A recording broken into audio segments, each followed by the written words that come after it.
অনুমোদিত যৌথ বিবৃতিটি আমি পাঠ করে শোনাচ্ছি।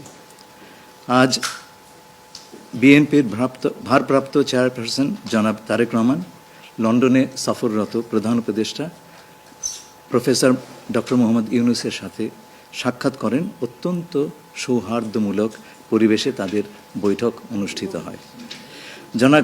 জনাব তারেক রহমান প্রধান উপদেষ্টার কাছে আগামী বছরের রমজানের আগে নির্বাচন আয়োজনের প্রস্তাব করেন। দলের চেয়ারপারসন বেগম খালেদা জিয়াও মনে করেন ওই সময় নির্বাচন অনুষ্ঠিত হলে ভালো হয়।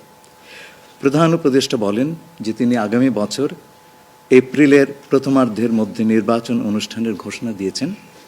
সকল প্রস্তুতি সম্পন্ন করা গেলে 2026 সালের রমজান শুরু হওয়ার আগের সপ্তাহেও নির্বাচন আয়োজন করা যেতে পারে। সেক্ষেত্রে সেই সময়ের মধ্যে সংস্কার ও বিচারের বিষয়ে পর্যাপ্ত অগ্রগতি অর্জন করা প্রয়োজন হবে।